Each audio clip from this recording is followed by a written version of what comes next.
My paternal grandfather, Nick Papadakis, arrived in about 1907, and he was a penniless guy. Left really an oppressive situation in Greece. You know, the Ottoman Turks ruled the Greeks for 430 years, and the Greeks didn't really gain their freedom until the beginning of the 20th century. And that's when they started to migrate. They were very poor, came from a village. He had 10 other brothers, if you can imagine. He was one of 11. And they went all over the world, you know, different places. Nick Papadakis made a living on the street. Everybody lived on the street. They worked on the street. People weren't in their homes listening to the radio or watching television at that time. They were hustling out on the street. So he was shining shoes and doing anything he could. But the ability to make something for himself and keep part of it, you know, past his room and board and everything like that, was exciting to him. And he saw how some people had small businesses. San Pedro was the oldest settled community in Southern California at that time, and prosperous. It was just before the city had annexed San Pedro and taken most of the profit out of it for its citizens.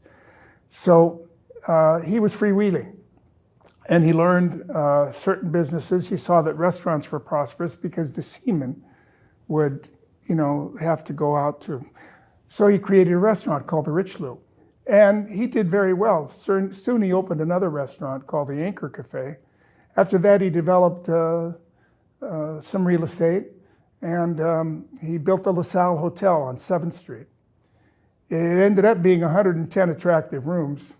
Some say he rented the room 7 times a day and changed the sheets once a week, but I don't believe that. You know, I worked the hotel when I was young. I worked the desk when I was young, and I would know that myself. But it was interesting. You know, the trainees were neighbors. They developed their majestic cafe right across the street from our liquor warehouse. And some say that Nick was a bootlegger as well. As a matter of fact, it's kind of chronicled in the California Historical Society. Has written about his bootlegging prowess.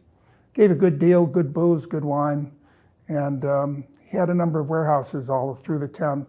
As a matter of fact, he bought the building that the Papadakis Taverna was in after the First World War, and it became one of his distribution spots.